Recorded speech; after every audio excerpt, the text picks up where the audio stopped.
الحمد لله نحمده ونستعينه ونستغفره ونؤمن به ونتوكل عليه ونعوذ بالله من شرور أنفسنا ومن سيئات أعمالنا ونعوذ بالله من شرور أنفسنا ومن سيئات أعمالنا ونعوذ بالله من شرور أنفسنا ومن سيئات أعمالنا من يهده الله فلا مضل له ومن يضلل فلا هادي له ونشهد أن لا إله إلا الله وحده لا شريك له ونشهد أن سيدنا ونبينا ومولانا محمدا عبده ورسوله أرسله الله تعالى بالحق بشيرا ونذيرا وداعيا إلى الله بإذنه وسراجا منيرا أما بعد أعوذ بالله من الشيطان الرجيم بسم الله الرحمن الرحيم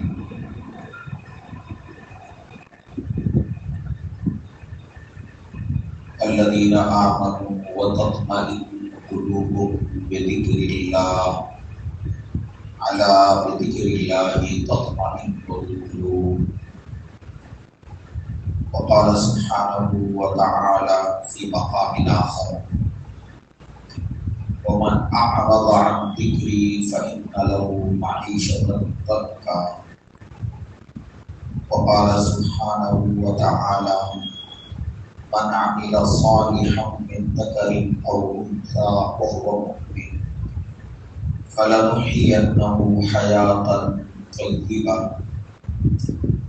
سبحان ربك رب العزة عما يصفون وسلام على المرسلين والحمد لله رب العالمين اللهم صل على سيدنا محمد وعلى آل سيدنا محمد وبارك وسلم اللهم صل على سيدنا محمد وعلى آل سيدنا محمد وبارك وسلم اللهم صل على سيدنا محمد وعلى آل سيدنا محمد وبارك وسلم قابل احترام حضرات علماء کرام اساتذہ اعزام معزز حاضرین عزیز طلباء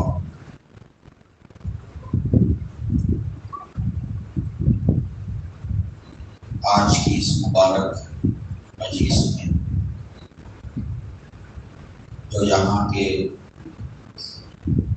اکابر علماء کی سرپرستی میں منعقد ہو رہی ہے، اللہ تبارک و تعالیٰ سے دعا ہے کہ اللہ پاک حق بات حق طریقے کے ساتھ اور حق نیت کے ساتھ کہنے کی توفیق عطا فرمائے۔ میرے بھائیوں بزرگوں، اس وقت دنیا کا ہر انسان ایک چیز کی تلاش میں ہے، اور سب لوگ اسی کے لیے ایڑی چوٹی کا زور لگا رہے ہیں، چاہے آدمی گاؤں کا رہنے والا ہو یا شہر کا رہنے والا ہو، چاہے امیر ہو یا غریب ہو، چاہے صاحب اقتدار ہو یا ماتحت ہو، چاہے جوان ہو یا بوڑھا ہو، چاہے ہندوستان کا باشندہ ہو یا مغربی ملکوں کا رہنے والا ہو، ہر انسان اس وقت سکون کے لیے پریشان ہے، ہر انسان سکون کی تلاش میں سرگرداں ہے، ہر آدمی کی یہ کوشش ہے کہ اسے خوشحال زندگی میسر آئے۔ اس کی پریشانیوں کا خاتمہ ہو جائے، اس کی مشکلات دور ہو جائیں، اسے زندگی میں کامیابی میسر آئے۔ ہر آدمی اس کے پیچھے دوڑ رہا ہے۔ آپ کسی بھی مذہب کے ماننے والے کو پوچھیں کہ بھائی تم کیا چاہتے ہو، وہ یہی کہے گا کہ مجھے زندگی میں کامیابی چاہیے، مجھے زندگی میں خوشحالی چاہیے، اور مجھے زندگی میں سکون چاہیے۔ سکون کے لیے ہر انسان صبح سے لے کر شام تک سرگرداں ہے اور اپنے اپنے اعتبار سے کوشش میں لگا ہوا ہے۔ سکون کے لیے لوگوں نے اپنے طور پر کچھ طریقے اختیار کر لیے۔ کوئی یہ سمجھ رہا ہے کہ دولت اگر مل جائے تو مجھے سکون حاصل ہو جائے، چنانچہ دولت کمانے میں خوب زور لگا رہا ہے اور اس کے لیے ہر قسم کا حربہ استعمال کر رہا ہے۔ کوئی یہ سمجھ رہا ہے کہ اگر جائیداد زیادہ حاصل ہو جائے تو مجھے سکون مل جائے گا، اب وہ جائیداد بنانے میں لگا ہوا ہے، ایک کے بعد دوسری، دوسری کے بعد تیسری، اپنی جائیداد میں اضافہ کرتا جا رہا ہے۔ کسی کا یہ خیال ہے کہ سامان زندگی میں اگر بڑھا لوں گا، اسباب زندگی مجھے زیادہ سے زیادہ حاصل ہو جائیں گے تو مجھے سکون ملے گا، چنانچہ وہ سامان زندگی کے لیے بیڑی چوٹی کا زور لگانا ہے، زیادہ سے زیادہ اسباب کو تلاش کرنے اور اسباب کو جمع کرنے میں لگا ہوا ہے۔ کسی کا یہ خیال ہے کہ اگر مجھے عہدہ مل جائے گا، اقتدار مل جائے گا، کوئی منصب مل جائے گا، کوئی کرسی مل جائے گی، کسی علاقے کا مجھے ذمہ دار بنا دیا جائے گا تو تب مجھے سکون ملے گا۔ اب وہ اس راستے کی محنت میں لگا ہوا ہے کہ کیسے مجھے عہدہ ملے، کیسے مجھے جو ہے منصب ملے، اور کیسے مجھے اقتدار ملے۔ تو اس کے لیے 24 گھنٹے لگا ہوا ہے اور لمبی لمبی آرزویں اور لمبے لمبے منصوبے بنا رہا ہے کہ میں یہ کروں گا تو مجھے عہدہ ملے گا، وہ کروں گا تو مجھے منصب ملے گا۔ میرے عزیزوں، بزرگوں، بھائیوں، سکون کے لیے ہر انسان پریشان ہے، لیکن اللہ تبارک و تعالیٰ نے سکون دینے والے خدا نے سکون کا جو نسخہ عطا فرمایا، اس سے سارے کے سارے لوگ بے خبر ہیں۔ کوششیں ساری ہو رہی ہیں،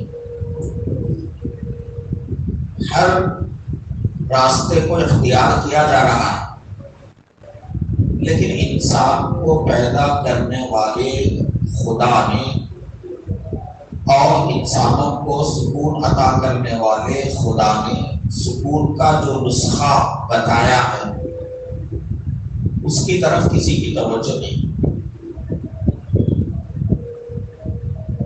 مثال کے طور پر آپ غور کریں،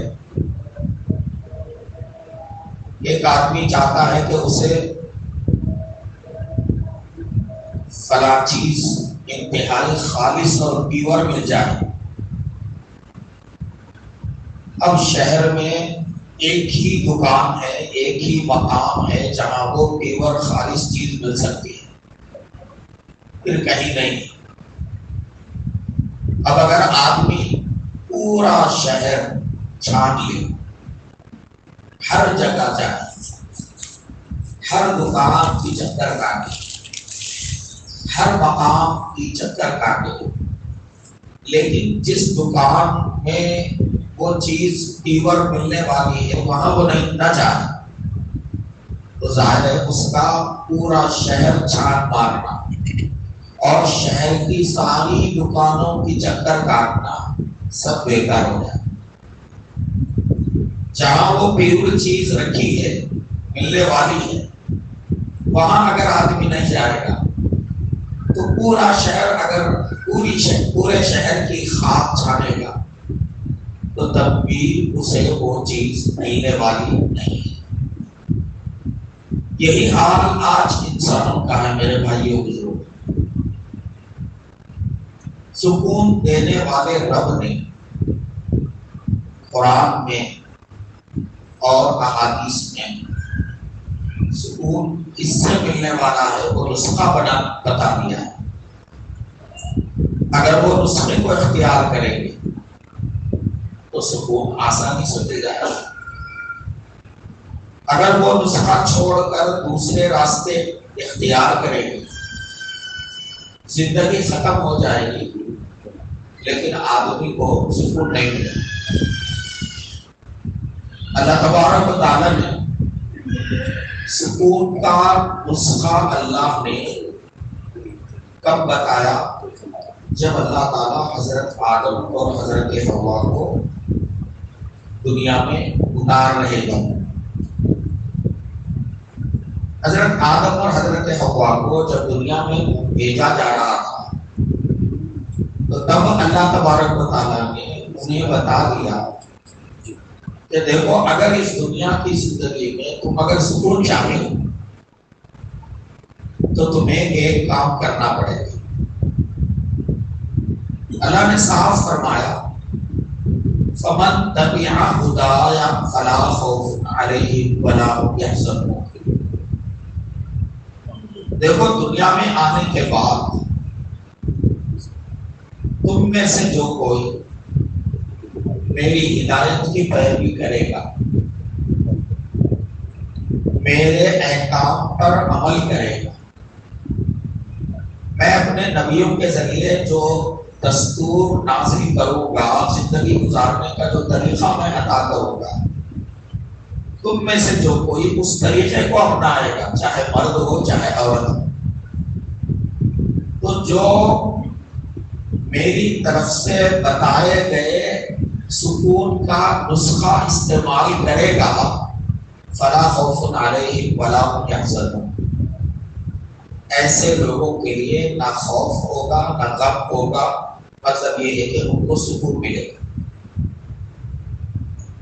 میرے بھائیوں بزرگوں، یہ بات اللہ تبارک و تعالیٰ نے اس وقت بتا دی تھی جب اللہ تعالیٰ حضرت آدم اور حضرت حوا کو دنیا میں اتار رہے تھے۔ سب سے پہلا انسان، سب سے پہلا مرد اور سب سے پہلی عورت جب ان کو دنیا میں بھیجا جا رہا تھا تو انسانوں کے پیدا کرنے والے رب نے تبھی بتا دیا تھا کہ دیکھو تم دنیا میں جا رہے ہو، اگر دنیا میں سکون چاہتے ہو تو میرے احکام پر، میری ہدایت پر، میرے دستور زندگی پر، میرے دستور حیات پر تمہیں عمل کرنا پڑے گا۔ اگر کرو گے تمہیں زندگی کا سکون ملے گا، اور اگر اس کو چھوڑو گے، اس کو چھوڑ کر ہزار راستے تم اختیار کر لو لیکن تمہیں زندگی کا سکون ملنے والا نہیں۔ آج کل ہمارا حال میرے بھائیوں بزرگوں، سکون کے لیے لوگ کیا کیا کر رہے ہیں، ہم میں سے بہت سے لوگوں کو شاید اس کا علم نہیں۔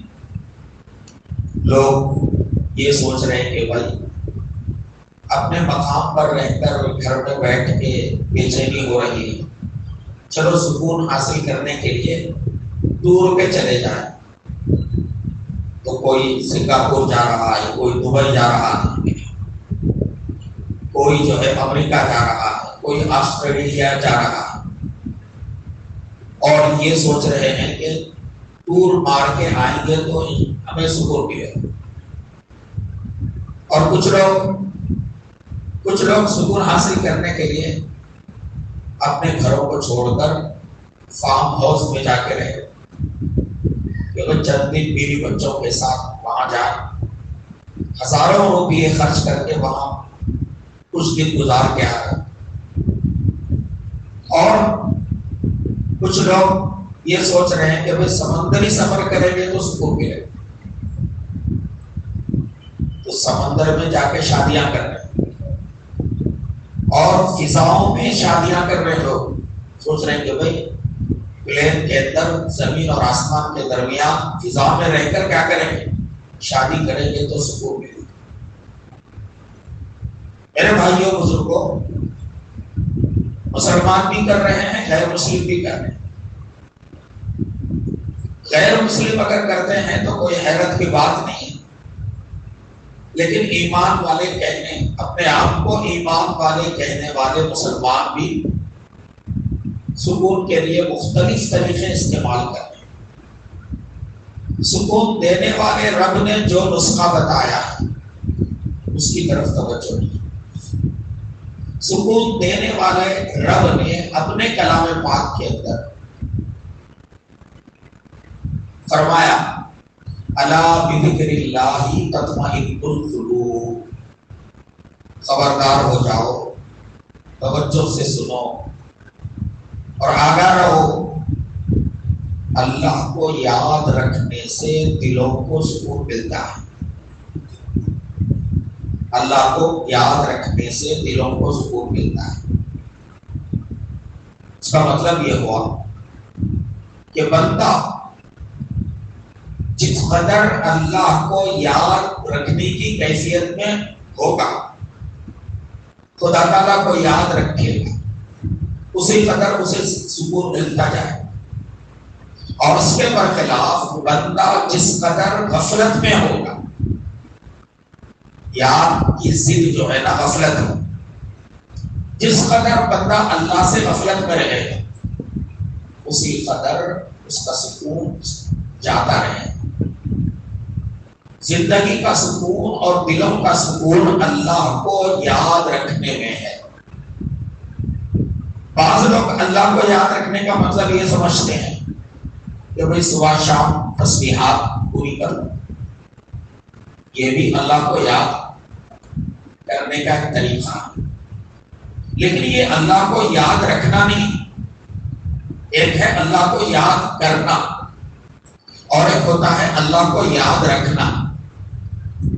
آپ نے صبح کو شام کو 100 اللہ کے ذکر کی تسبیحات پوری کر لی، یہ ہوا اللہ کو یاد کرنا. اس کی بھی اہمیت ہے. اللہ کا نام زبان سے لیا جائے اور اللہ کے نام کا بار بار ورد کیا جائے، یہ بھی کوئی معمولی کام نہیں، اس کی بھی بڑی اہمیت ہے. لیکن سکون کے لیے صرف اتنا کرنا کافی ہے. سکون تب ملے گا جب ہم اللہ کو یاد رکھیں. اور اللہ کو یاد رکھنا میرے بھائیوں کیا ہے؟ اللہ کو یاد رکھنے کا مطلب یہ ہے کہ زندگی کی جس حالت میں اللہ نے جو حکم دیا ہے وہ حکم ہمیں یاد رہے اور اس پر ہم عمل کریں. یہ ہے اللہ کو یاد رکھنا. ایک بندہ روزانہ فرض کیجئے 10,000 مرتبہ کلمہ لا الہ الا اللہ کی تسبیح کرتا ہے، لیکن جس حالت میں اللہ کا جو حکم اس سے متعلق ہے اس کو پورا نہیں کرتا، تو ایسا بندہ اللہ کو یاد رکھنے والا نہیں کہتا. اللہ کو یاد رکھنے والا بندہ وہ ہے جو زندگی کے مختلف حالات میں اور مختلف احوال میں اللہ کے جو احکام ہیں ان پر عمل کرے اور انہیں یاد رکھے. مثال کے طور پر فرض کیجئے آدمی دکان کھول کر کاروبار کے لیے بیٹھ گئے، اسے اللہ کو یاد رکھنا چاہیے اس حال میں. اب اس حال میں اللہ کو یاد رکھنے کا تقاضا کیا ہے؟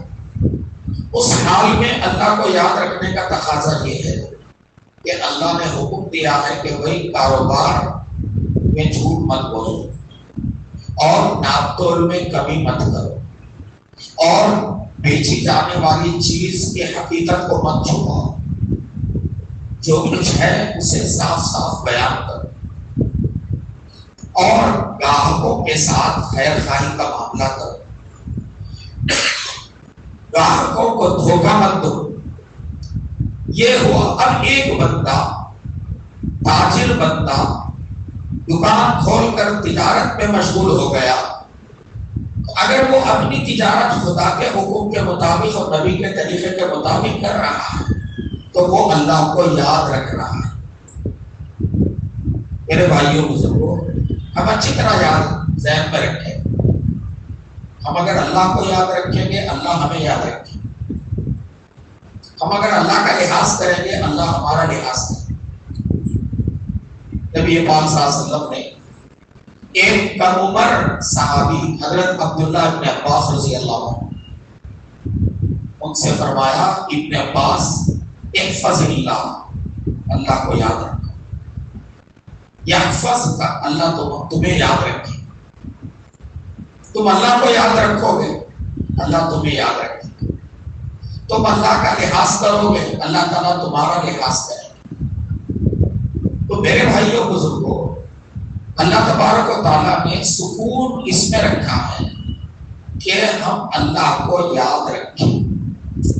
اب جو بندہ جس قدر اللہ سے غافل ہوگا اسی قدر اس کا سکون ختم ہوتا جائے۔ اور اللہ سے غافل ہونا کیا ہے میرے بھائیوں؟ اللہ سے غافل ہونا یہ ہے کہ زندگی کے جس حال میں جو حکم اللہ کا میرے سے متعلق ہے میں اسے یاد نہ رکھ کر میں جو کہ غفلت میں رہوں، یہ ہے اللہ کو یاد نہ رکھنا۔ ایک انسان کے لیے 24 گھنٹے اللہ کو یاد رکھنے کا اللہ کا تقاضا ہے۔ آپ جس حال میں بھی اس حال میں آپ سے متعلق اللہ کا کوئی نہ کوئی حکم ہوتا ہے۔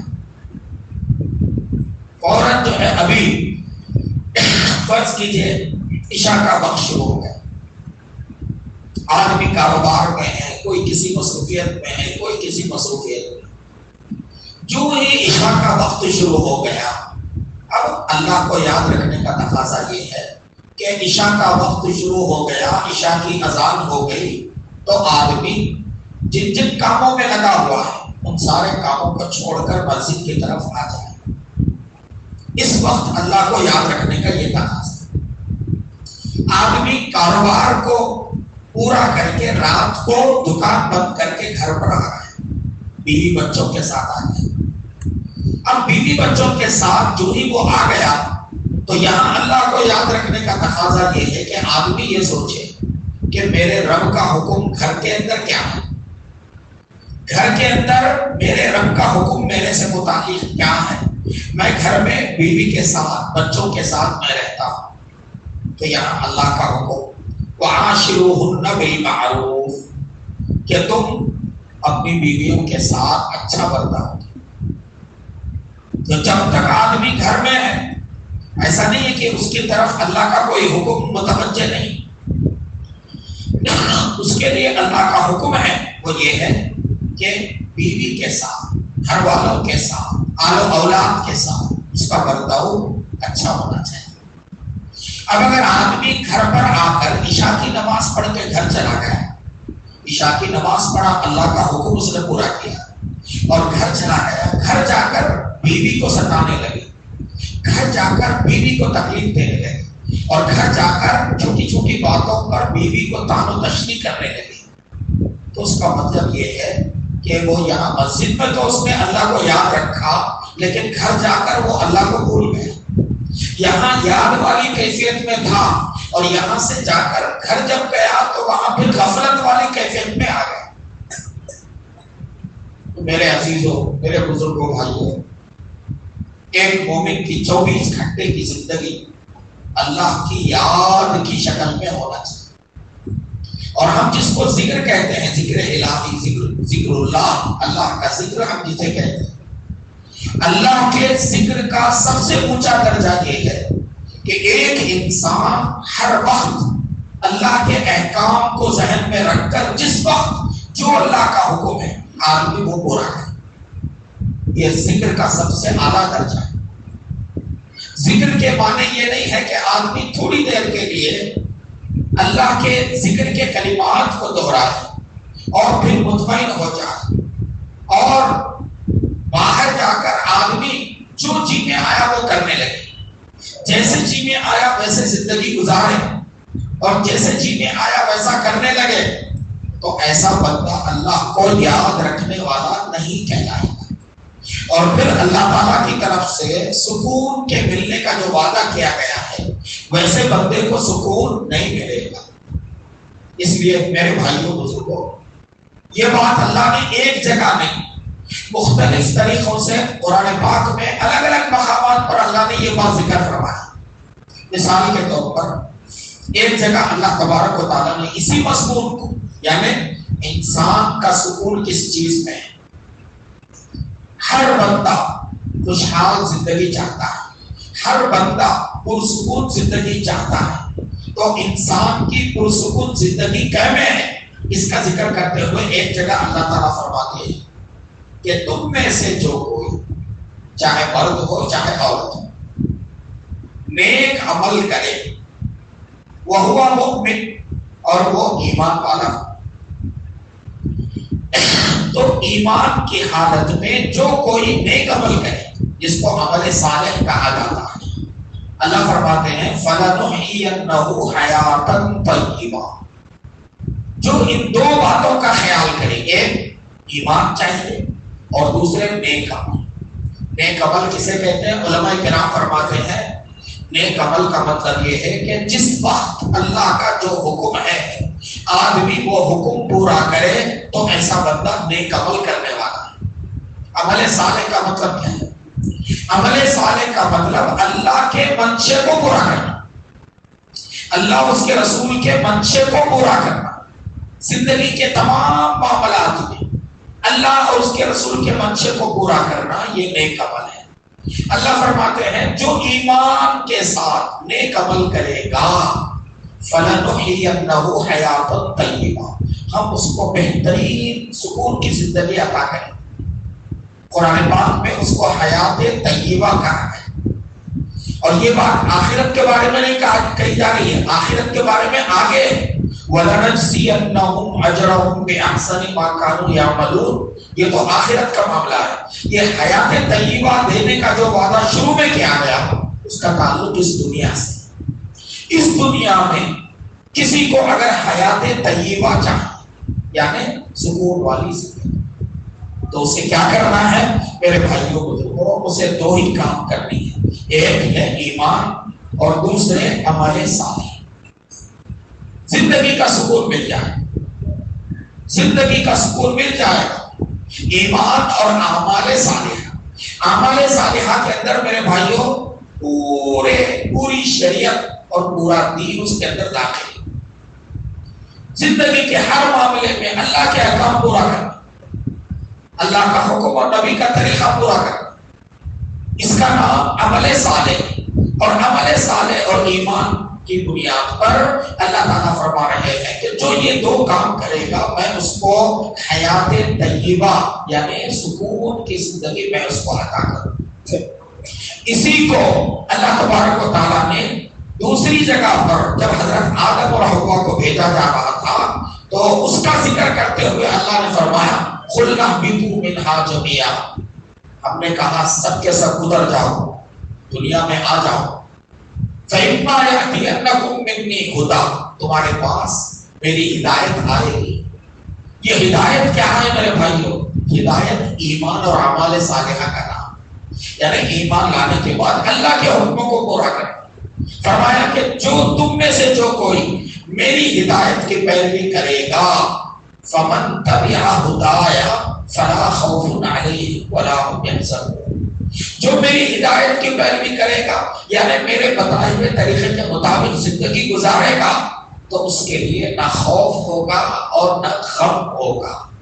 میرے بھائیوں بزرگوں, آج آج آپ جانیں گے تو حیرت ہے، دنیا کا حال، ہر 5 آدمیوں میں سے 1 آدمی ڈپریشن کا شکار ہے۔ اس ہمارے ملک کے اندر ہر 5 میں کا 1 بندہ ڈپریشن کا شکار۔ ذہنی بیماریاں تیزی کے ساتھ بڑھ رہی ہیں، ذہنی بیماریاں تیزی کے ساتھ بڑھ رہی ہیں، اور آپ یہ جان کر حیرت کریں گے جن ملکوں میں سب سے زیادہ دولت ہے، زندگی کے اسباب ہیں اور ٹیکنالوجی ہے، ان ملکوں میں سب سے زیادہ ذہنی بیمار، یعنی ڈپریشن کے شکار لوگ ترقی یافتہ ممالک میں زیادہ ہے، امریکہ میں اور آسٹریلیا میں، برطانیہ میں، یہاں آپ کو یہ ذہنی بیماریوں کے شکار زیادہ ملے۔ ایسا کیوں ہے میرے بھائیوں بزرگوں؟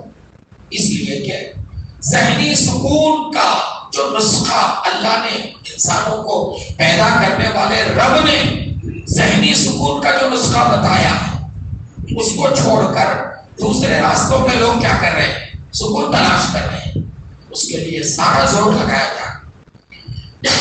آپ کو یہ جان کر حیرت ہوگی میرے بھائیوں بزرگوں،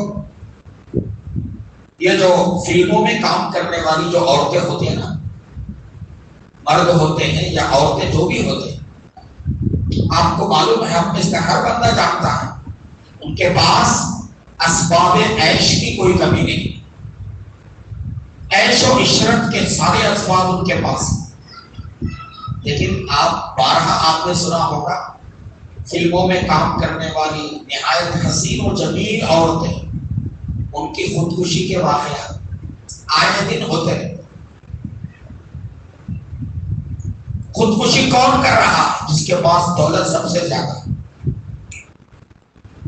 خودکشی کون کر رہا ہے؟ جس کے پاس سب سے زیادہ راحت کے اسباب ہیں، جن کے پاس شہرت ہے، جن کے پاس وسائل ہیں، یہ لوگ سب سے زیادہ آج خودکشی کریں۔ خودکشی کی سب سے زیادہ شرح امریکہ میں ہے اور یورپی ممالک میں ہے، کہ جہاں اسباب زندگی کا جو ہے، اسباب زندگی کی بہتات ہیں، وہاں سب سے زیادہ خودکشی ہو۔ میرے بھائیوں یہ کیوں ہے؟ اس لیے کہ اللہ تعالیٰ جو انسان کا بنانے والا ہے، انسان کو پیدا کرنے والا جو رب ہے، وہ جانتا ہے کہ انسان کے دل کا سکون کس میں ہے، اور اسی اعتبار سے اس رب نے کیا کر دیا؟ اپنے نبیوں کے ذریعے انسانوں کو ان کی زندگی کے سکون کے طریقے اللہ نے بتائے، اور کہا کہ دیکھو میرے یہ بتائے ہوئے طریقے کے مطابق چلو گے، تمہیں سکون ملے، تمہیں جو ہے ذہنی بیماریاں نہیں آئیں، اور تمہیں خودکشی کرنے کی ضرورت نہیں پڑے گی۔ لیکن اگر میرے بتائے ہوئے طریقے سے ہٹ جاؤ گے، 1000 کوششیں کر لو گے، تمہیں سکون نہیں ملے گا۔ اس لیے کہ جس دل کے سکون کے لیے تم پریشان ہو، اس دل کو میں نے ہی پیدا کیا، اس دل کا بنانے والا میں ہوں، اور میں بنانے والا رب کہہ رہا ہوں، الا بذکر اللہ تطمئن القلوب۔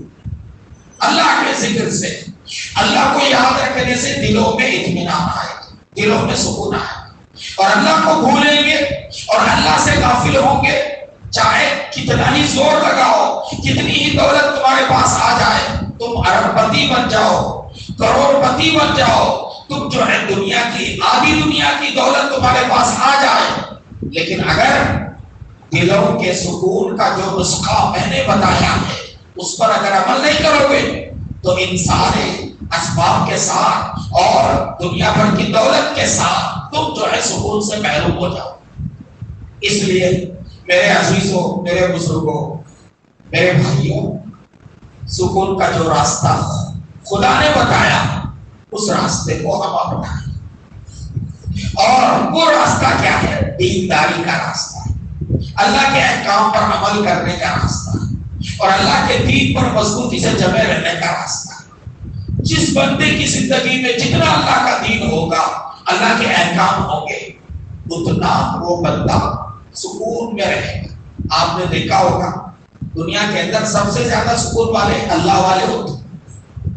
اللہ والے پرانے زمانے میں بھی اور آج کے زمانے میں آپ دیکھیے یہ جتنے اہل اللہ والے ہیں، آپ ان کو ان کے ظاہر کو دیکھ کر یہ آپ کا دل کہے گا کہ یہ بندہ کتنا پرسکون معلوم ہو رہا ہے، ایسا لگتا ہے اسے کوئی پریشانی نہیں، اسے کوئی پریشانی نہیں۔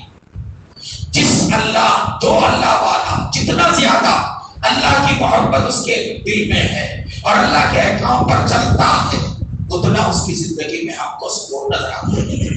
کسی اللہ والے کے بارے میں آپ نے نہیں سنا ہوگا کہ اس نے خودکشی کر لی، یا وہ جو ہے پریشان ہو کر کسی ڈاکٹر سے رجوع ہوا ہو، یہ ہم کو نظر نہیں آتا۔ اس کی وجہ یہ ہے کہ یہ اللہ والے اس نسخے پر عمل کر رہے ہیں، سکون دل کا جو نسخہ اللہ نے بتایا ہے اس نسخے پر وہ عمل کر رہے ہیں۔ اللہ نے ان کو ان کی زندگی میں ان کو سکون دیا ہے۔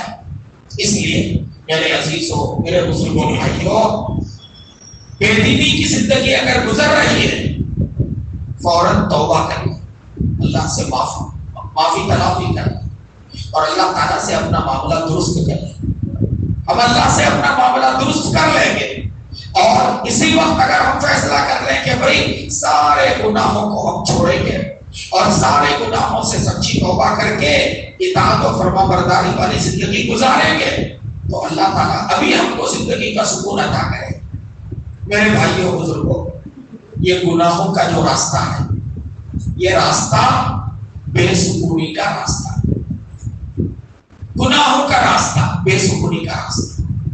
آدمی یہ سمجھتا ہے کہ شراب پیوں گا، نشہ کروں گا، مجھے سکون ملے گا، نہیں، اور بے سکونی میں اضافہ ہوگا۔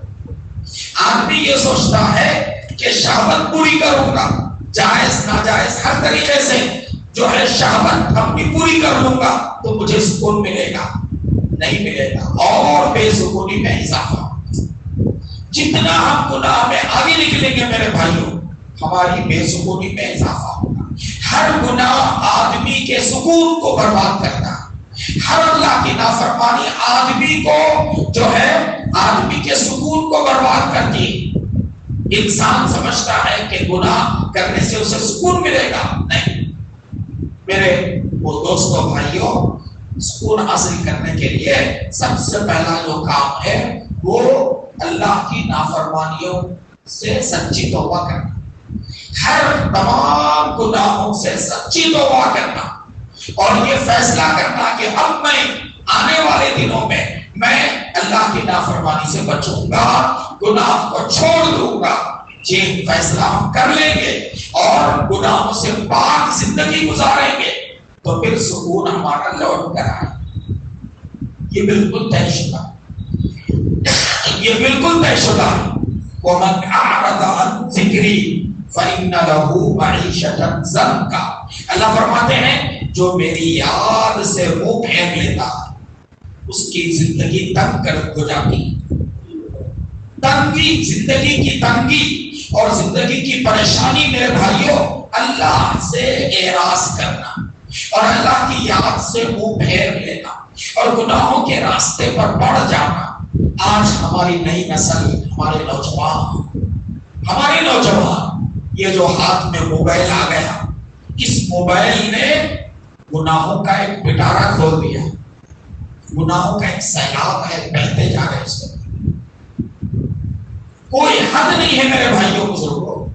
کیسے کیسے گناہ ہو رہے ہیں اور کیسی کیسی گندگی دیکھی جا رہی ہے اور کیسے کیسے جو ہے اللہ کو ناراض کرنے والی حرکتیں کی جا رہی ہیں، ہم اس کا تصور بھی نہیں کر سکتے میرے بھائیوں۔ گناہ کے راستے پر پڑھ کر ہماری نئی نسل کیا کر رہی ہے؟ ایمان سے بھی ہاتھ دھو رہی ہے۔ ہماری بچیاں گناہوں کے راستے پر پڑھ کر ہماری بچیاں ایمان سے ہاتھ دھو رہی ہیں اور کفر کے ساتھ جو ہے یعنی کافر نوجوانوں کے ساتھ اور غیر مسلم بے ایمان نوجوانوں کے ساتھ شادی رچا رہی ہیں۔ یعنی گناہ کا راستہ ان کو اس مقام پر پہنچا دیا جہاں انہوں نے اپنے ایمان کو بھی برباد کر دیا، ایمان سے جو ہے وہ ہاتھ دھو بیٹھے۔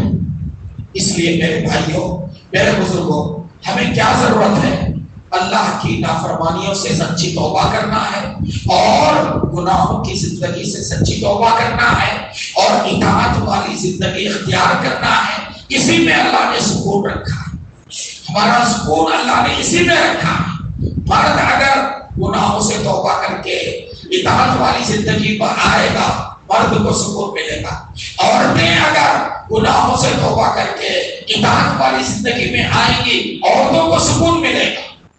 میرے عزیزوں، میرے بزرگوں، بھائیوں، آج آدمی سب کچھ کر رہا ہے، لیکن اللہ نے جو انسان کا پیدا کرنے والا رب ہے، اس نے سکون زندگی کا جو نسخہ بتایا ہے، اسے آپ اختیار کرنے کے لیے آمادہ نہیں، اسے اپنانے کے لیے آمادہ نہیں۔ سکون کے لیے ہر طریقہ اختیار کیا جا رہا ہے، ہر تدبیر اپنائی جا رہی ہے، ہر جو ہے راستہ اختیار کیا جا رہا ہے، لیکن سکون دینے والا رب، سکون کے لیے جو راستہ اس نے بتایا ہے، اسے آدمی اختیار نہیں کر رہا ہے۔ سکون دینے والا رب یہ کہہ رہا ہے کہ لوگوں، میرے دین پر عمل کرنے میں سکون ہے، میرے احکام پر چلنے میں سکون ہے، میری یاد سے اپنے دلوں کو آباد رکھنے میں سکون ہے۔ اگر اس کو چھوڑو گے تو تمہیں کہیں بھی سکون ملنے والا نہیں۔ اس لیے میرے بھائیوں، ہمیں سچی توبہ کرنا ہے، تمام گناہوں سے سچی توبہ کر کے ہمیں اطاعت والی زندگی کی طرف آنا ہے۔ گناہوں والی زندگی کو چھوڑ کر اطاعت والی زندگی کی طرف ہمیں آنا ہے، تب ہمیں سکون ملے گا۔ اور یہ اللہ والوں کا جو نظام ہے اور اللہ والوں کی جو مجلسیں ہوتی ہیں اور اللہ والوں کے ذریعے سے تصوف کے راستے سے جو دعوت دی جاتی ہے میرے بھائیوں، وہ دعوت یہی ہے کہ ہم حقیقی سکون کی طرف آ جائیں۔ حقیقی سکون اللہ کی مرضیات پر چلنے میں، اللہ کے دین پر جمے رہنے میں اور اللہ کے احکام کو پوری زندگی میں اپنانے میں اللہ نے حقیقی سکون رکھا ہے۔ اسی کے لیے کہا جاتا ہے کہ بھائی کسی نہ کسی اللہ والے سے وابستہ ہو جاؤ اور اس کے اپنے آپ کو کسی نہ کسی اللہ والے کے جو ہے دامن سے جوڑ دو۔ آزادی کی زندگی مت گزارو، بے لگام زندگی مت گزارو، بے لاپرواہ زندگی مت گزارو، کثرتوں والی زندگی مت گزارو، بلکہ اپنی لگام کسی اللہ والے کے ہاتھ میں دے دو، کسی اللہ والے سے جڑ جاؤ، کسی اللہ والے سے وابستہ ہو جاؤ، تو کیا ہوگا؟ زندگی مقصد زندگی کے مطابق گزرے گی اور زندگی کا سکون ملے گا اور آخرت تباہ ہونے سے بچے گی اور دین کے اندر مضبوطی آ جائے گی، استقامت دین کے اندر آ جائے گی اور دوام جو ہے دین کے اندر آئے گا۔ میرے عزیزوں، بزرگوں، بھائیوں، اس لیے اس کی تلقین کی جاتی ہے، ذکر کا اہتمام اسی لے کر آیا جاتا ہے اور اللہ کی یاد کی تلقین اسی لے کر آئی جاتی ہے، اللہ کی طرف متوجہ ہونے کا جو ہے نا سبق اسی لیے دیا جاتا ہے۔ 24 گھنٹے بندے کے اندر اللہ کا دھیان آئے، اس کے لیے کہا جاتا ہے کہ بھائی روز کی زندگی میں 10 منٹ 15 منٹ آدھا گھنٹہ نکالو، تنہائی میں بیٹھ کر اپنے رب کو یاد کرو، اپنے رب کو یاد کرو، کسی تنہائی میں بیٹھ کر جہاں کوئی جو ہے خلل ڈالنے والا نہ ہو اور جہاں کوئی ہمیں جو ہے آ کر خلل ڈالنے والا نہ ہو، ویسی جگہ بیٹھ کر اللہ کو یاد کریں، یہ تصور کریں کہ بس میں ہوں، میرا خدا ہے اور تیسرا کوئی نہیں ہے، بس میں اپنے خدا کی یاد میں بیٹھا ہوا ہوں۔ آنکھیں بند کر لیں اور اللہ کی طرف متوجہ ہوں اور یہ سوچیں کہ میرا دل اللہ اللہ اللہ کر رہا ہے۔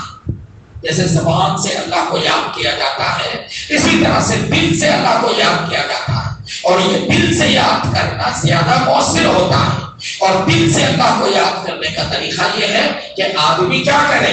تنہائی میں بیٹھ جائے، کسی سکون کی جگہ بیٹھ جائے، وضو ہو اور اللہ کی طرف جو ہے قبلے کی طرف رخ کر کے آدمی بیٹھ جائے اور وضو کے ساتھ ہو اور بس یہ سوچے کہ میں ہوں، میرا خدا ہے اور کوئی نہیں ہے، اور اللہ سے لو لگاتے ہوئے آدمی ابتدا میں یہ تصور کرے کہ اوپر سے اللہ کا نور اتر رہا ہے اور وہ میرے دل کے اندر داخل ہو رہا ہے اور میرے دل سے گناہ کی گندگی نکل رہی ہے اور میرا دل گناہوں سے پاک ہو رہا ہے اور میں جو ہے بس اللہ، میرا دل اللہ اللہ کر رہا ہے، دل کے اللہ اللہ کرتے رہنے کو سوچنا، یہ خیال کرنا کہ جیسے میری زبان اللہ بولتی ہے اسی طرح میرا دل کیا کر رہا ہے، اللہ اللہ میرا دل بول رہا ہے۔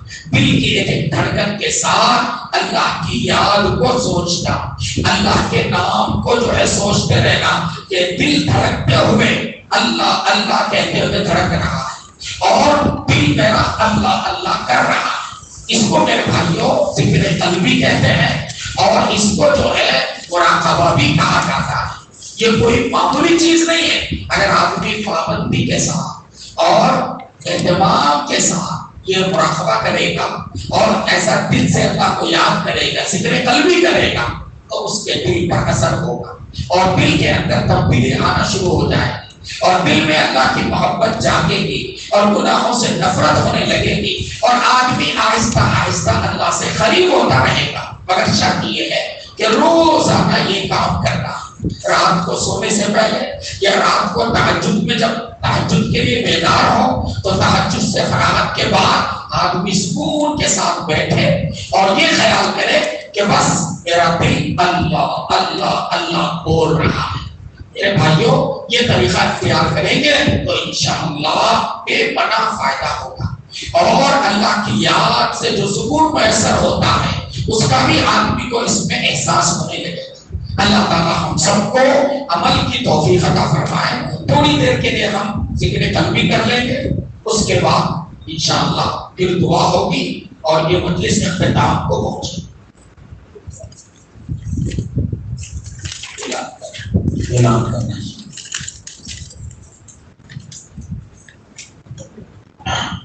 ایک ضروری اعلان ہے۔ انشاءاللہ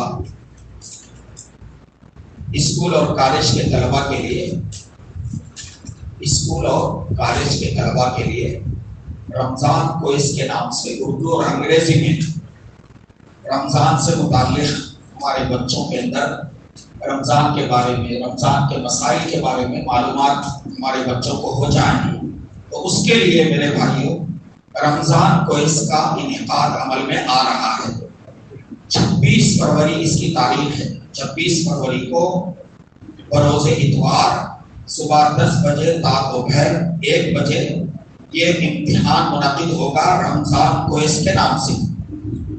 ڈائمنڈ اسکول جمی بنڈا روڈ منور پیٹ کھمم میں یہ جو ہے امتحان رمضان کو اس کا یہ امتحان منعقد ہو رہا ہے اور اس میں جو ہے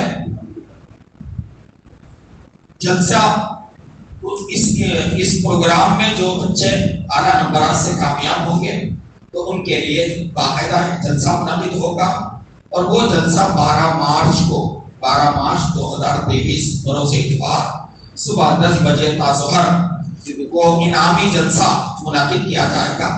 تو اس کے لیے ہم اپنے بچوں کو اس کے لیے تیاری کرائیں۔ مسجد منورہ میں یہ منعقد ہوگا۔ انعام اول 5000، انعام دوم 3000 اور انعام سوم جو ہے 1500 ہے۔ اس کے علاوہ 3 ترغیبی انعامات بھی ہوں گے۔ تو ماشاءاللہ بڑے اہتمام سے یہ اجلاس منعقد ہو رہا ہے۔ انعامات کے ساتھ ساتھ جو ہے سند بھی دی جائے گی، کامیاب ہونے والے بچوں کو سند بھی دی جائے گی۔ اور یہ جو پروگرام منعقد ہو رہا ہے یہ اس شہر کے اکابر جو علماء کرام ہیں، حضرت مولانا سعید احمد صاحب قاسمی اور حضرت مولانا مفتی جلال الدین قاسمی صاحب، ان حضرات کی زیر نگرانی یہ مسابقہ اور یہ رمضان کو منعقد ہو رہا ہے۔ اس لیے احباب سے گزارش ہے کہ اس میں ضرور شریک ہوں۔ اسی طرح عید الاضحیٰ کے بعد اذان مسابقہ بھی منعقد ہو رہا ہے۔ اذان مسابقے کے اندر انعام اول 7000 رکھا گیا ہے اور انعام دوم 5000 روپے اور انعام سوم 3000 روپے منعقد رکھے گئے ہیں۔ اس لیے میرے بھائیوں ہم اپنے بچوں کو، کالج کے اسکول کے بچوں کو اس کے لیے ترغیب دیں اور ضرور جو ہے رمضان کو اس میں اور اذان مسابقے میں ضرور جو ہے ہم اپنے بچوں کو شریک کروائیں۔ اس بہانے انشاءاللہ ہمارے بچوں کے اندر دینی معلومات سے ہمارے بچے آراستہ ہوں گے اور اذان وغیرہ دینے کا شوق بھی ان کے اندر پیدا ہوگا. اللہ تعالیٰ ہم سب کو عمل کی توفیق عطا فرمائے. یہ رمضان کوئز کی یہ کتابیں یہ اردو میں بھی ہیں اور انگریزی میں بھی ہیں. انشاءاللہ یہ کتابیں تقسیم کی جائیں گی تیاری کے لیے. تو ہم سب اس کی کوشش کریں کہ ہمارے بچے اسکول میں پڑھنے والے ضرور اس کوئز میں حصہ لیں اور یہ کتابیں جو ہے مولانا ہدایت علی صاحب کے پاس سے لیں اور پھر اپنے بچوں کی تیاری کرائیں. یہ کتابیں فی الحال باہر بھی موجود ہیں, اس کی قیمت 100 روپے ہے. تو آپ حضرات ان کتابوں کو حاصل کر لیں اور اپنے بچوں کو ضرور جو ہے اس مسابقے میں شریک کروائیں. اس سے انشاءاللہ بہت فائدہ ہوگا. عصری تعلیم کے بچوں کو دینی معلومات سے آراستہ کرنا اور ان کو علم دین سے آراستہ کرنا انتہائی ضروری ہے. ہمارے ملک کے جو موجودہ حالات ہیں اس کا تقاضا ہے کہ ہم اپنے بچوں کو دینی تعلیم سے آراستہ کریں. تو اس کے لیے یہ رمضان کوئز ہے, سیرت کوئز اور اس طرح کے جتنے بھی مسابقے رکھے جاتے ہیں ان کا بہت فائدہ ہوتا ہے. تو تمام احباب ان کتابوں کو حاصل بھی کریں اور اپنے بچوں کی ابھی سے تیاری شروع کروا دیں تاکہ زیادہ سے زیادہ تعداد میں ہمارے نوجوان بچے اس میں حصہ لیں. تھوڑی دیر کے لیے ہم ذکر قلبی کریں گے, روشنی تھوڑا سا کم کریں. اور جیسے کہ میں نے بھی بتایا کہ ذکر قلبی کا طریقہ یہ ہے کہ شروع میں آدمی یہ سوچے کہ اوپر سے اتر رہا ہے اور وہ میرے دل میں سما رہا ہے اور میرے دل سے گناہوں کی تاریکی چھٹ رہی ہے اور گناہوں کی گندگی نکل رہی ہے اور میرا دل بطور شکرانے کے میرا دل اللہ اللہ بول رہا ہے. دل کے اللہ اللہ بولنے کو سوچنا ہے, زبان سے اللہ اللہ نہیں بولنا ہے, بلکہ یہ خیال کرنا ہے آنکھیں بند کر کے کہ میرا دل اللہ اللہ بول رہا ہے. سارے احباب آنکھیں بند کر لیں, اللہ کی طرف متوجہ ہو جائیں اور دل کے بارے میں سوچیں کہ میرا دل اللہ اللہ بول رہا ہے. اللہ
لا الہ الا اللہ محمد رسول اللہ صلی اللہ علیہ وسلم.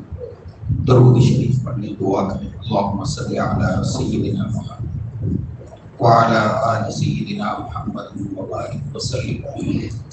اللہم صلی علی سیدنا محمد کلما ذکرہ الذاکرون وکلما غفل عن ذکرہ الغافلون. اللهم صل على سيدنا محمد كما تحب وترضى عدد ما تحب وترضى. اللهم صل على سيدنا محمد بعدد من صلى عليه اللهم صل على سيدنا محمد بعدد من لم يصلي عليه اللهم صل على سيدنا محمد بعدد من صلى وصام اللهم صل على سيدنا محمد بعدد من قعد وقام ربنا ظلمنا انفسنا وان لم تغفر لنا وترحمنا لنكونن من الخاسرين اللهم احفظنا من كل بلاء الدنيا وعذاب الاخره اللهم اجرنا من النار اللهم اجرنا من النار اللهم اعنا على ذكرك وشكرك وحسن عبادتك اے کریم پروردگار، ہم آپ کے عاجز مسکین بندے آپ کے دربار میں بیٹھ کر آپ کے سامنے ہاتھ پھیلا کر اپنے گناہوں کا اقرار کرتے ہیں۔ مولا بے شک ہم گنہگار ہیں، بڑے خطا کار ہیں، بڑے سیاہ کار ہیں۔ مولا زندگی کا بڑا حصہ غفلتوں میں گزر گیا، بدعملیوں میں گزر گیا۔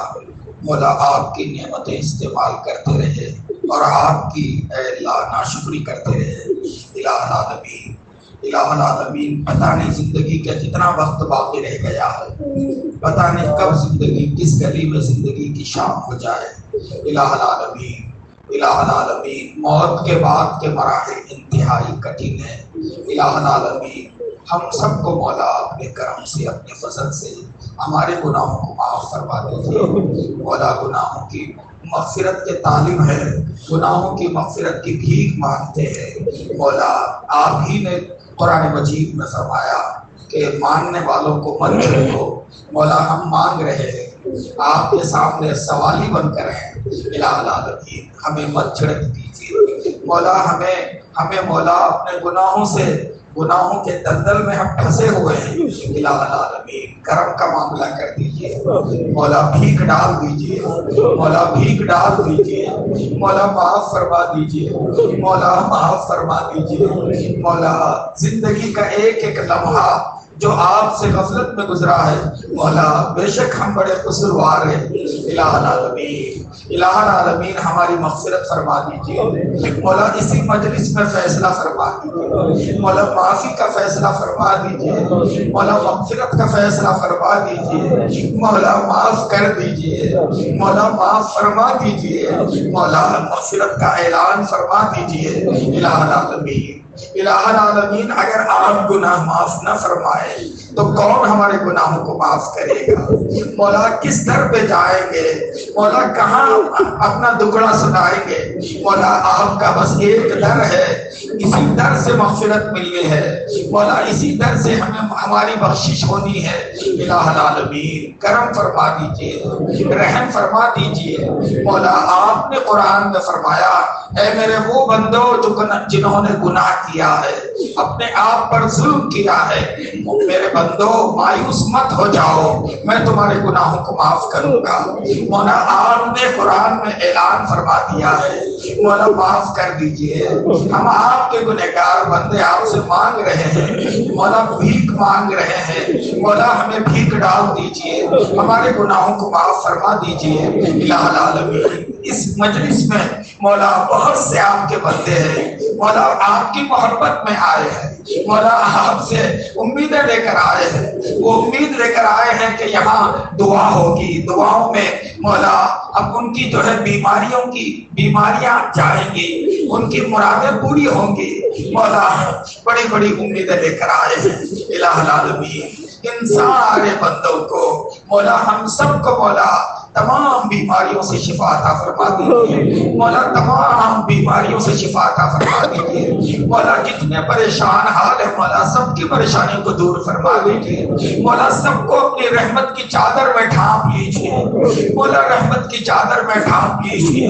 مولا آخرت کی تمام کٹھن مشکلات کو مولا آسان کر دیجیے۔ الہ العالمین الہ العالمین، بہت سے آپ کے بندے اولاد کے لیے پریشان ہیں، مولا ان کو نیک اولاد عطا کر دیجیے۔ مولا بہت سے بیمار ہیں اور اے اللہ علاج کے لیے پریشان ہیں، مولا ان کو صحت و تندرستی عطا کر دیجیے۔ الہ العالمین، اس مدرسے میں پڑھنے والے یہاں کے جو طلبہ ہیں، معصوم بچے یہاں بیٹھے ہیں، مولا آپ کے سامنے ہاتھ پھیلائے ہوئے ہیں۔ مولا یہ قرآن قرآن پڑھنے والے، آپ کے کلام کو یاد کرنے والے، مولا گناہوں سے بالکل پاک معصوم بچے الہ العالمین، مولا ان کے اٹھے ہوئے ہاتھوں کی لاج رکھ لیجئے، مولا ان کی دعائیں قبول فرما لیجئے، مولا ہم سب کی مرادیں پوری فرما دیجئے، مولا ہمیں نیک بنا دیجئے، مولا ہمیں محبت کرنے والا بنا دیجئے، مولا امت مسلمہ کی تمام پریشانیوں کو دور فرما دیجئے، مولا یہاں بہت سے بڑے احباب بھی ہیں الہ العالمین، مولا یہ وہ احباب ہیں جو راتوں کو اٹھ کر آپ کی بارگاہ میں آپ کو پکارتے ہیں، آپ سے دعا کرتے ہیں الہ العالمین، الہ العالمین ہم سب کو مولا ان جو ہے رات کو دعا کرنے والوں کی برکت سے مولا ہماری دعاؤں کو قبول فرما لیجیے، مولا ہماری تمام پریشانیوں کو دور فرما دیجیے، مولا اس مدرسے کو بے حد قبول فرما دیجیے، مولا اس مدرسے کی تمام ضروریات کی غیب سے کفالت فرمائیے، مولا اس کے فیض کو زیادہ سے زیادہ عام فرمائیے الہ العالمین، اس بستی کے اندر، اس شہر کے اندر جو اکابر علماء کرام یہاں محنتیں کر رہے ہیں، کوششیں کر رہے ہیں، دین کی خدمات انجام دے رہے ہیں، مولا ان علماء کرام کے فیض کو زیادہ سے زیادہ عام فرما دیجیے، مولا ان کے سارے کو تعبیر قائم فرما دیجیے الہ العالمین، ہمارے مشائخ، ہمارے بڑے، ہمارے اکابر اور اے اللہ ہمارے اہل اللہ ان کی برکتوں میں، ان کی عمروں میں برکت عطا فرمائیے، مولا ان کے سائے کو تعبیر قائم رکھیے الہ العالمین، ہمارے بچوں کی حفاظت فرمائیے، ہمارے جوانوں کی حفاظت فرمائیے، ہمارے مردوں کی، ہماری عورتوں کی حفاظت فرمائیے، مولا پوری امت کی حفاظت فرمائیے الہ العالمین، دنیا میں جب تک رہیں دین پر قائم رہے، اور جب مولا موت کا وقت آئے تو ایمان کی موت عطا فرما دیجیے، مولا قبر میں، حشر میں، ہر جگہ مولا عافیت عطا فرما دیجیے، مولا ہر جگہ کی پریشانیوں کو دور فرما دیجیے، مولا امت مسلمہ کی تمام پریشانی کو دور فرما دیجیے، مولا امت مسلمہ کو طاقت اور قوت عطا فرما دیجیے الہ العالمین، پوری دنیا میں اسلام کا بول بالا فرمائیے، مولا پوری دنیا میں باطل کا منہ کالا فرما دیجیے، مولا باطل کی طاقت کو توڑ دیجیے، مولا باطل کے زور کو اللہ توڑ دیجیے الہ العالمین، خصوصاً ہمارے ملک میں مولا ایمان کی، اسلام کی حفاظت فرمائیے، یہاں مولا جتنی سازشیں، جتنے منصوبے بنائے جا رہے ہیں سب کو ناکام فرما دیجیے الہ العالمین، رحم کا، کرم کا، عافیت کا، سہولت کا معاملہ فرما، ہمارے ماں باپ کی عمروں میں برکت عطا فرما، جن کے ماں باپ انتقال کر گئے مولا ان کی مغفرت فرما، ان کی قبروں کو نور سے منور فرما الہ العالمین، امت میں جتنے لوگ بے روزگار ہیں مولا ان کو حلال روزی عطا فرما الہ العالمین، امت مسلمہ میں مولا جتنے ہمارے نوجوان قیدوں میں پڑے ہوئے ہیں، جیلوں میں محروس ہیں مولا، برسوں سے پریشان ہیں مولا، ان کی رہائی کے اسباب پیدا فرما الہ العالمین، امت مسلمہ کی ہر طرح سے حفاظت فرما الہ العالمین، تمام پریشان حالوں کی پریشانیوں کو اپنے کرم سے دور فرما الہ العالمین، جن جن لوگوں نے ہمیں دعاؤں کے لیے کہا ہے مولا ان سب کی جائز مرادوں کو پورا فرما الہ العالمین، ہمارے جو بھی رشتہ دار مرحوم ہو گئے مولا ان سب کی مغفرت فرما، رحم کا، کرم کا، عافیت کا، سہولت کا معاملہ فرما مولا، جو کچھ باتیں سنائی گئی مولا ان پر عمل کی توفیق عطا فرما الہ العالمین، مرتے دم تک دین پر قائم فرما، ایمان پر قائم فرما، اور اللہ جب موت آئے تو کلمے کی موت عطا فرما، ربنا تقبل منا انک انت السمیع العلیم وتب علینا انک انت التواب الرحیم، وصلی اللہ تعالی وسلم وبارک علی خیر خلقہ سیدنا محمد وآلہ وصحبہ اجمعین والحمد للہ رب العالمین۔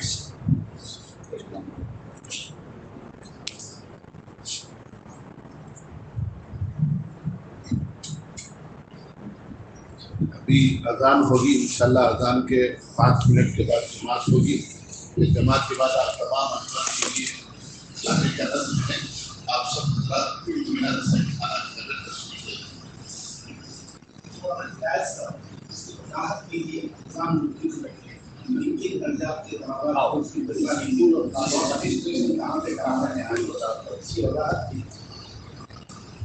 الحمدللہ چند باتیں گزارش ہے، 1-2 منٹ تشریف رکھتے ہیں آپ حضور آقا سرکار دو عالم صلی اللہ علیہ وسلم کی وہ باتیں جو حضرت بلال رضی اللہ تعالیٰ نے نقل فرمائی ہے کہ آپ صلی اللہ علیہ وسلم ہر ایک کے لیے خیر خواہ تھے. کوئی بھی مسلمان آتا کہتا یا رسول اللہ قرض میں ہوں تو اللہ کے نبی علیہ السلام اپنے مال میں سے نکال کر اس کا قرض ادا کرتے. حضرت بلال رضی اللہ تعالیٰ فرماتے ہیں کہ یہودی آ کر آپ صلی اللہ علیہ وسلم کو ایل فیل باتیں کرتا, مجھے سنا نہیں جاتا, دیکھا نہیں جاتا, میں زارہ فتار ہوتا. نبی فرماتے بلال صبر کرو, بلال صبر کرو. اس کے بعد پھر مال آتا تو میں قرضہ ادا کرتا. ہر ایک اللہ کے نبی علیہ السلام فکر کیا کرتے تھے, اور وہی فکریں جس کے بارے میں اللہ کے نبی علیہ السلام نے فرمایا علماء ورثۃ الانبیاء, میرے امت کے جو علماء ہیں بنی اسرائیل کے انبیاء جیسا مقام مرتبہ رکھتے ہیں. الحمدللہ ہم نے اپنے اساتذہ اپنے علماء کو ایسے ہی پایا ہے. مثلا مثال کے طور پہ استاد محترم حضرت مولانا سعید احمد صاحب قاسمی دامت برکاتہ اللہ عالیہ ہمارے درمیان تشریف فرما ہے. ہم نے بچپن سے آپ کو ایسے ہی دیکھا ہے, ہر چھوٹا بھی آتا تو اسی توجہ کے ساتھ آپ بات کرتے, اور بڑا بھی آتا تو اسی توجہ کے ساتھ بات کرتے. کوئی فارغ آتا تو آپ گویا اس کے کامیابی کے لیے, اس کے کام کے لیے, اس کی رہبری کے لیے پل بنے ہوئے ہو جاتے. الحمدللہ آپ ہی کی قربانیوں اور محنتوں, کاوشوں اور رہبریوں سے مفتی جلال الدین صاحب, حضرت مولانا حمایت اللہ صاحب کی دعائیں, مولانا عبد الغنی صاحب کی بھی الحمدللہ رہبری سے کئی کام الحمدللہ ہوتے رہے, انشاءاللہ آگے بھی ہوتے رہیں گے. یہ رمضان کوئز کا جو کتابچہ تیار ہے, جس کے اندر 3 عشروں کے جو معمولات ہیں حضرت کی نگرانی میں, ان معمولات کو رمضان کیسے گزارنا ہے, مختصر اور مفید باتیں جو حضرت پیر صاحب کی باتیں اس کے اندر نقل ہیں, دعائیں بھی ہیں, جس میں 1 کلاس سے طلباء و طالبات کا پروگرام ہوگا. 1 کلاس سے لے کر آگے پی جی بھی کر رہے ہوں یا پی ایچ ڈی بھی کر رہے ہوں, ایم بی بی ایس بھی کر رہے ہوں. اس کے بعد 30 سال کے بعد کوئی قید نہیں. اگر آگے بھی کوئی لکھنا چاہ رہے ہیں تو معلومات کے لیے اضافہ ہے, اس کے لیے کوئی پابندی نہیں ہے. تو 1 کلاس سے طلباء ہیں اور طالبات, اس کے لیے داخلہ ہونے کے بعد فری زوم کلاسز چلتے رہیں گے, یا جس کو واٹس ایپ ہے واٹس ایپ میں, یا زوم کی سہولت ہے زوم کی سہولت میں کلاسز لیے جائیں گے, جس میں طالبات اور طلباء یعنی لڑکے اور لڑکیوں کے لیے علیحدہ تعلیم کا نظم رہے گا. یہ کلاسز ہفتہ اتوار کو رہے گا, جس میں مدارس کے طلباء بھی شریک ہو سکتے ہیں, لیکن درجے بھی انعام رہے گا, اول دوم سوم نہیں, کیونکہ وہ تو ماحول میں لگے ہوئے ہیں. مولانا سعید صاحب کی حضرت کی یہی کاوش ہے کہ جو کالج میں پڑھنے والے, اسکول میں پڑھنے والے ہیں, ان کی فکریں بہت ضروری. یہ تو ماحول میں اعتکاف کے ماحول میں ہے, فرشتوں کے ماحول میں ہے, 4 دیواری کے ماحول میں ہے, لیکن جو ماحول میں نہیں ہے, جو دنیاوی تعلیم میں مصروف ہے, ان کو کچھ وقت قیمتی نکال کر ان کو سمجھانا, ان کو پڑھانا, یہ بھی بہت بڑا کام ہے. تو اسی لیے خاص اسکول اور کالج کے طلباء کے لیے پروگرام رکھا گیا ہے. اس کے باوجود بھی کچھ طالبات جو حافظہ ہیں یا عالمہ ہیں بار بار اصرار کر رہے, مدارس سے تعلق رکھنے والے طالبات بھی کہ ہم بھی لکھیں گے, ہم بھی لکھیں گے. حیدرآباد سے بھی تقاضا ہے, 2 جگہ پروگرام انشاءاللہ ہونے والا ہے, حیدرآباد اور کھمم. پہلے کھمم میں چونکہ آبائی وطن بھی ہے, اس کے بعد پھر حیدرآباد میں ہوگا. تو اگر کوئی ایسے خواہش مند ہیں جو عالمہ بن رہی ہیں یا حفظ کر رہے ہیں, ان کے لیے ترجیح انعام کامیابی پر دی جائے گی, لیکن پہلے ان کو ترجیح دی جائے گی جو سوچتے ہیں کہ ہمارا یہ کام نہیں ہے, اور ان کو سمجھانا ہے کہ یہ سب کا کام ہے اور سب کا مشن ہے اور سب کی فکریں ان چیزوں کے بارے میں ہیں. تو میرے خیال آپ حضرات کو بات سمجھ میں آئی ہوگی. اور فارم اور کتابیں, فی الوقت کتابیں تو یہاں بھی ہیں, اور بعد میں جو رابطہ کرنا ڈائمنڈ اسکول سے, آپ ڈائمنڈ بک اسٹال میں کتابیں رکھی جائے گی, فارم بھی وہی رکھا جائے گا. اور مزید تفصیلات کے لیے ڈاکٹر مظہر صاحب ہمارے یہاں درمیان تشریف فرما ہے, اور اسے آپ رجوع ہوں تو انشاءاللہ وہ مزید تفصیلات آپ کو بتائیں گے. مولانا مفتی عبد المجید صاحب بھی, ان سے بھی آپ رجوع ہو سکتے ہیں, انشاءاللہ مزید باتیں اور جو بھی معلومات ہے آپ کو انشاءاللہ مل جائیں گی.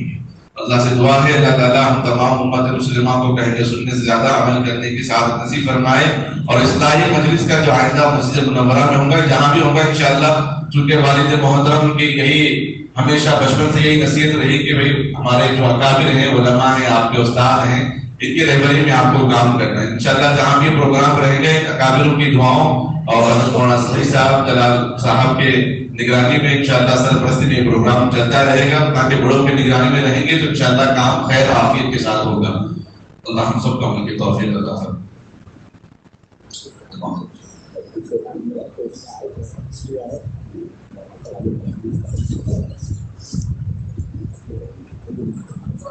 اور ایک خصوصی درخواست ہے, حضرت کی بالکل طبیعت 3-4 دن سے مستقل کھانسی ہو رہی ہے. کل بھی حضرت مولانا کے پروگرام میں تشریف لائے تھے, علماء کا خاص پروگرام, شام میں بلے بلے بھی پروگرام تھا, مستقل 2 جگہ اسفار ہو رہے ہیں. تو آپ حضرات سے خاص دعاؤں کی گزارش ہے.